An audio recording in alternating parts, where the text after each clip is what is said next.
I want to thank everybody for being here and for Bill for asking me to be here. It's certainly nothing short of a miracle that I'm alive today. And kind of what I want to focus on with my testimony is, like Patty Ann said, the trajectory of my life could have been a lot different if there was the access to a greater level of adolescent care, a greater need and emphasis put on prevention. And my intervention could have taken place much sooner than it did. But to also highlight what being supported in recovery has been able to give me and the life that I live today as a result of that recovery. So my name is Samantha Osterlof, and I'm a person in long-term recovery.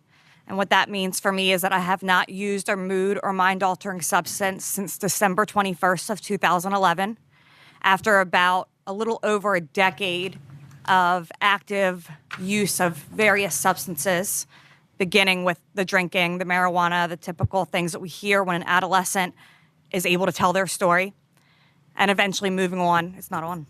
Oh, oopsie. Should I start over? No. Okay. Eventually moving on to a full-blown opiate addiction. As a result of my sustained recovery, I'm able to do a lot of beautiful things today that are as a result of recovery. So I am a graduate with a bachelor's degree in criminal justice. I did graduate with honors from Elizabethtown College and was able to do that in active recovery. I have a graduate degree from St. Joseph's University in Philadelphia, where I graduated with honors with a major in criminal justice and an emphasis in behavior management. I am a member of the Lebanon County Harm Reduction Committee, so I help give back to my local community in that way. I've been able to be a contracted trainer for Pennsylvania Family Recovery Alliance, helping individuals. We started a 7-week training coming up where I will be able to help people in early recovery with children to transition back into their ability to be a parent and work on their recovery. I've done multiple speaking commitments for the Attorney General's office, speaking to members of the state police, individuals that are about to graduate med school, and being able to talk to them about a little bit about my history and kind of some extra things for them to keep in mind as they go out in the field, whether it be in the hospital system, what you can take a deeper look at, or when you're out there, patrolling or you're arresting somebody, ways in which you can speak to a somebody with substance use disorder that helps initiate change, and doesn't perpetuate the stigma attached to the criminal justice system as well as the addict.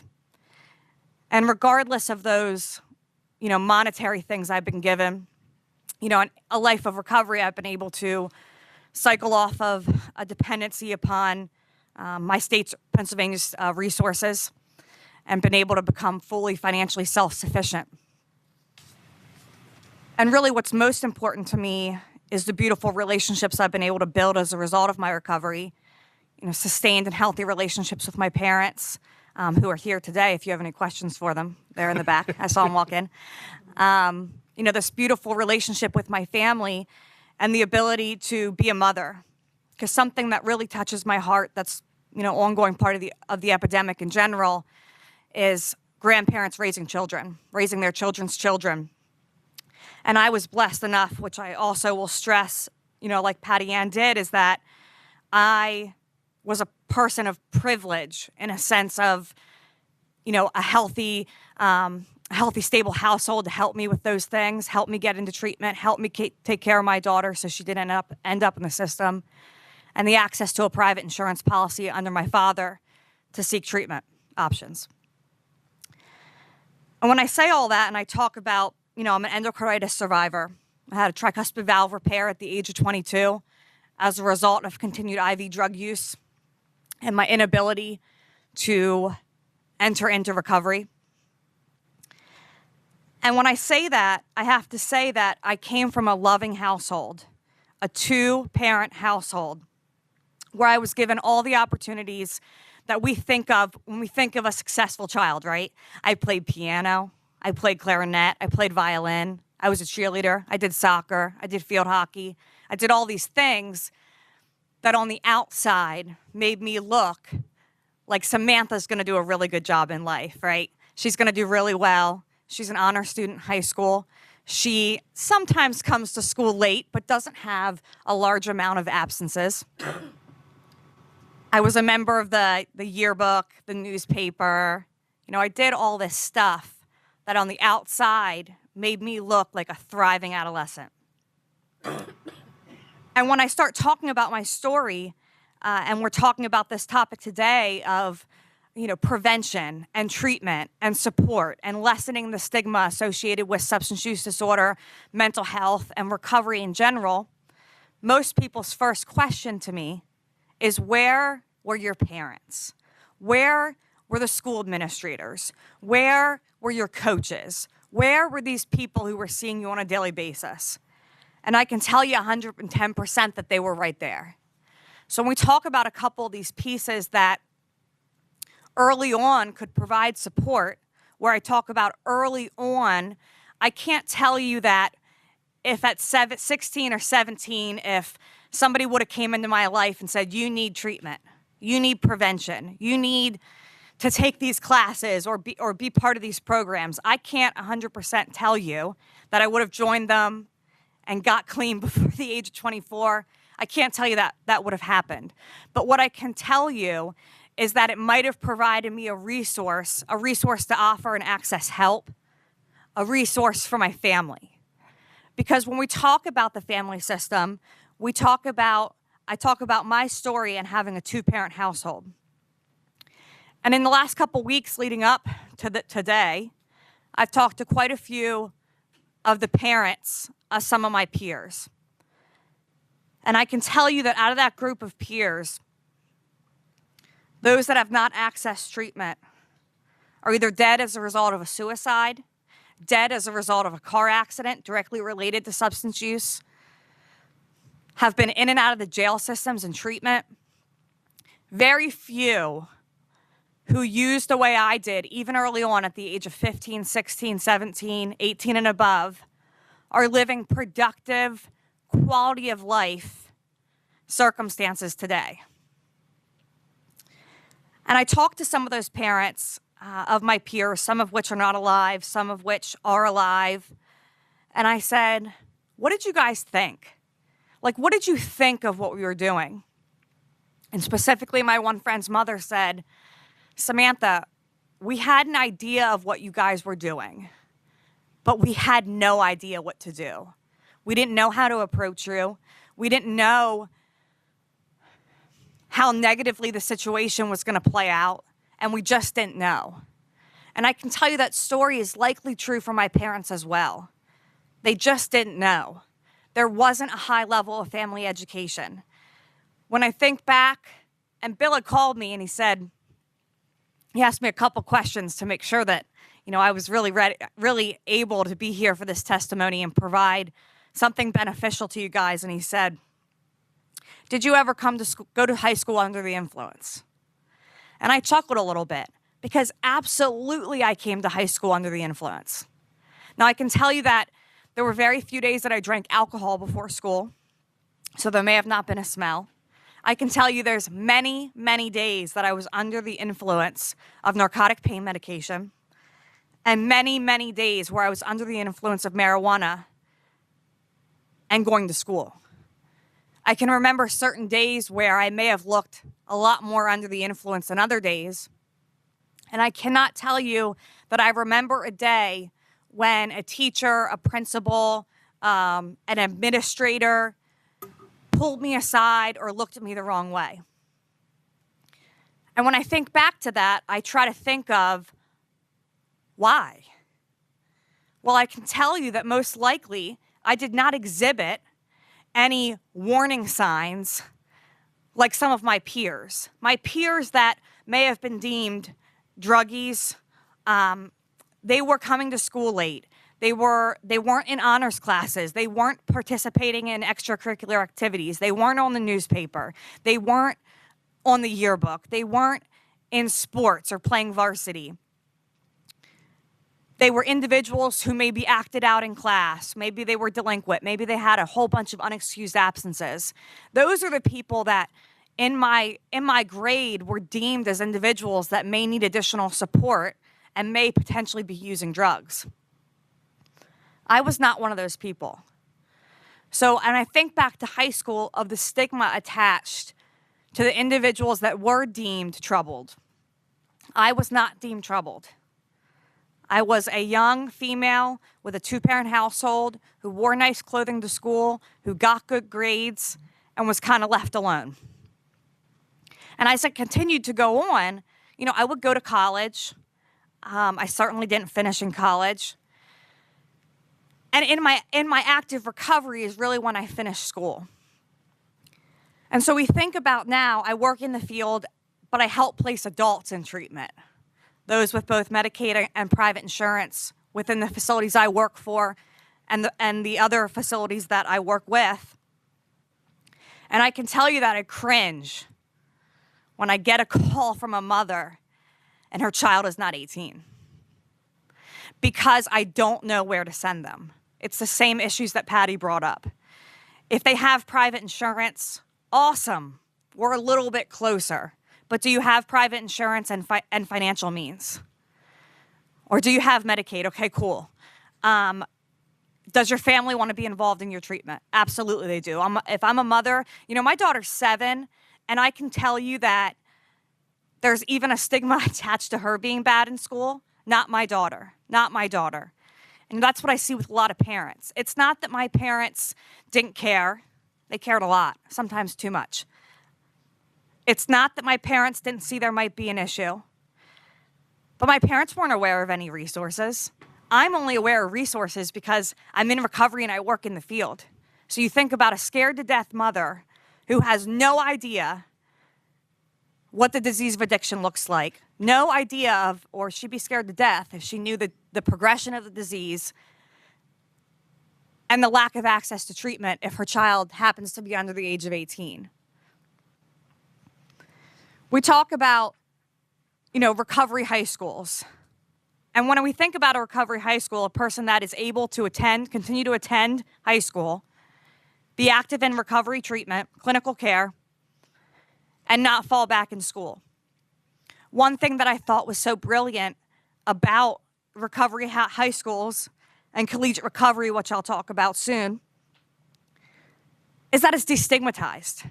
When I was in high school, it wasn't cool to be a part of the group of individuals who weren't taking honors classes and who were falling behind and who were at risk of not graduating high school. That wasn't cool.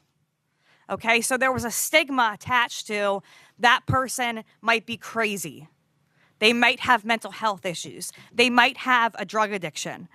There's a stigma attached to that we see that starts long before someone becomes an adult in the age of 18. And that keeps people sick. And I stick very close to the fact that when we are quiet, we die. And that's what's happening in the state of Pennsylvania. We're being quiet and people are dying.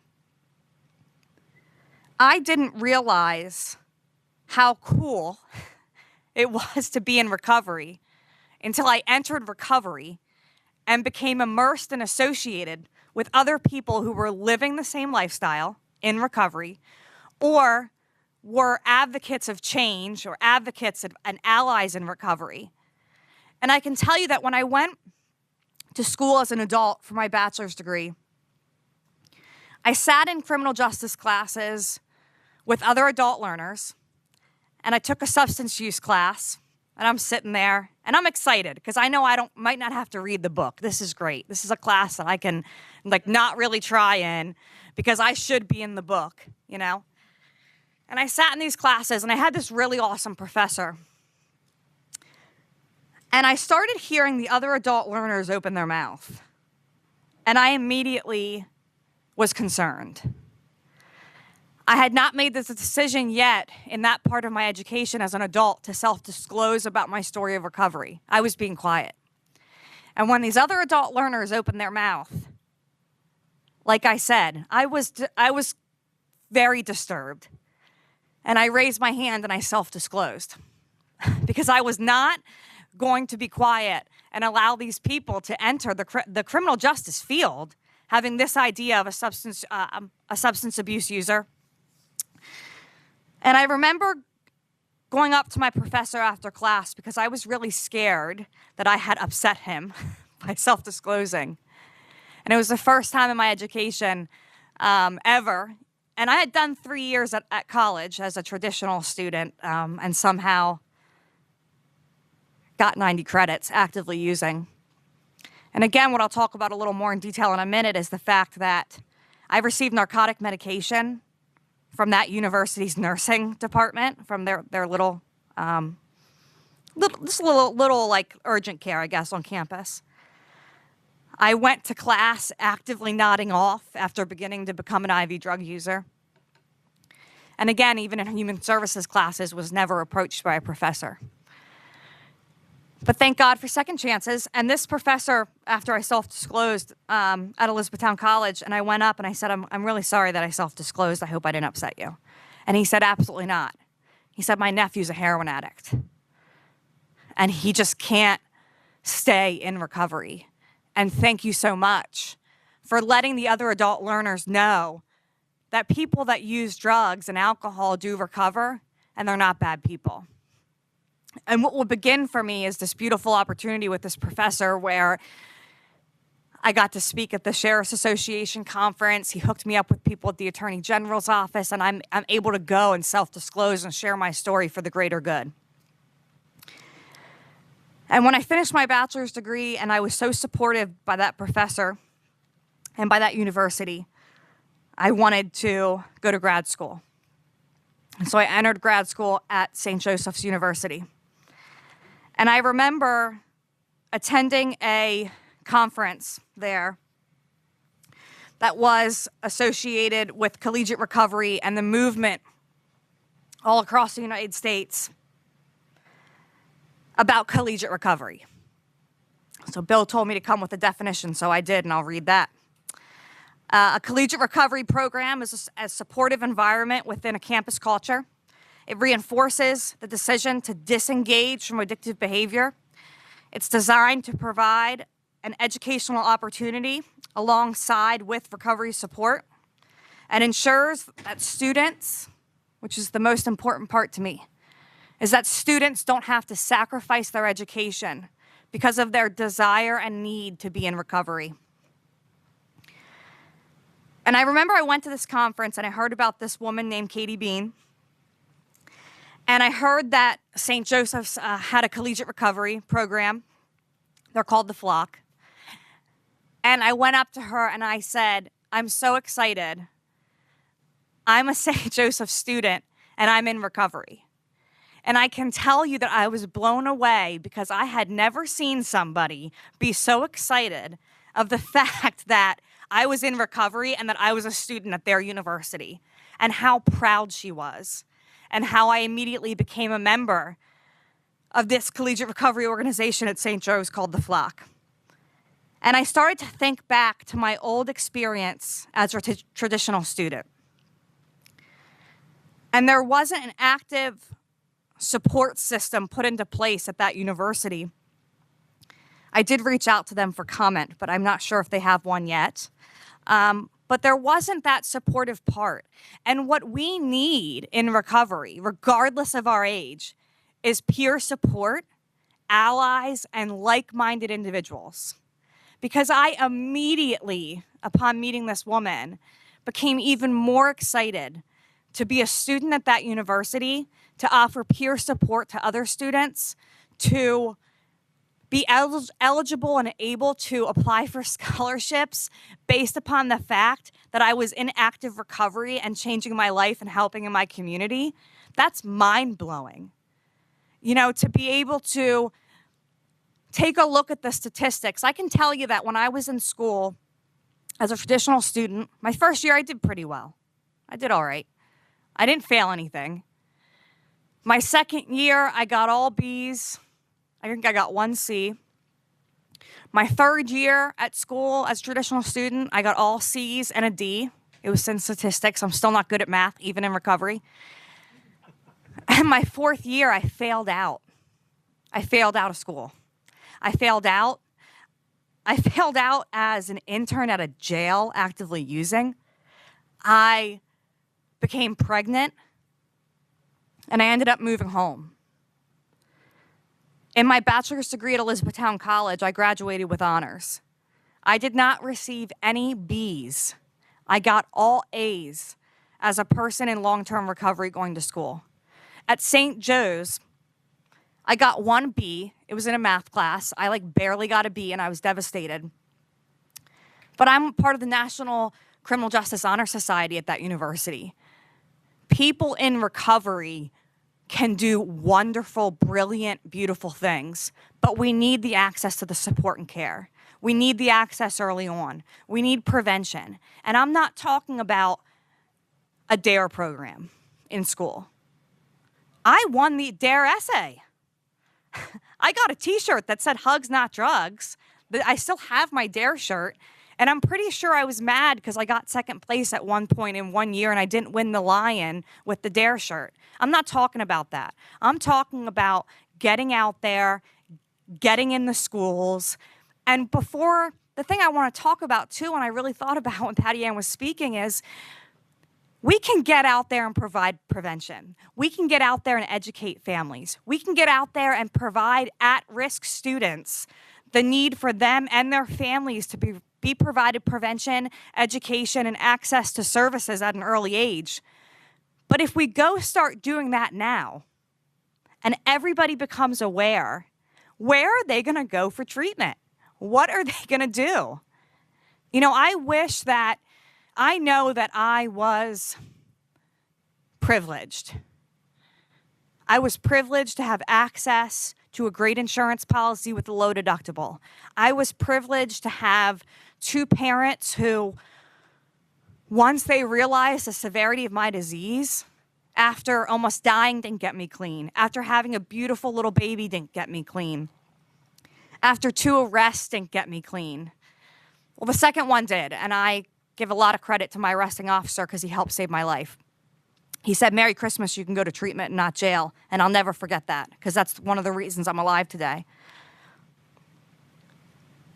And my parents were provided that access and their own ability to seek out education and services on their own so that they could get well. You know, and so that's how everything comes together. And as a result of my recovery, I have to talk too about, you know, some of that money that's saved as a state. I'm not getting arrested anymore. I was able to cycle out of the system in terms of financial support from my county and the state. There's no more legal fees. Regardless of the fact that my medical bills were upwards to $1 million, what if I wouldn't have had insurance? And a lot of people don't, or they have, county funded and state insurance. What if my daughter gets to live in a healthy 2-parent household today, and she will never, hopefully, God willing, and I have a son that I was able to have in recovery as well, they will never have to be part of the system. You know, they will never have to have that financial burden, and that's a result of my recovery. And so if you take anything away from what I had to share of my story of recovery, is that people do recover. We do beautiful things. I'm able to give back to the state of Pennsylvania. I get to help be a very small part of some families being able to sleep at night. And that's really what I take a look at. The ripple effect of me remaining clean is endless. And for you to take a look at how much greater that ripple effect could possibly be for the next chunk of adolescents who are eventually going to be the people that are in levels of leadership, who are supporting the state of Pennsylvania. But they have to be alive. They have to get recovery. They have to get a better quality of life, or we will have an entire generation that continues to be wiped out.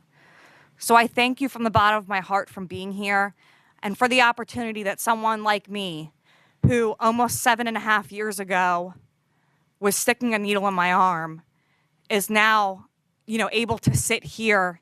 And it truly is a pleasure and a gift and a miracle to be alive today. And I will cherish this memory of being able to be here to speak with you. And also that I am open and available. Something I think we oftentimes lack and don't think of is what people in recovery are willing to do for you to help free of charge. I'm here to take phone calls. I'm here to help in any way I can, and here to selflessly give back for all the gifts that I've been given in my recovery. So thank you for letting me share.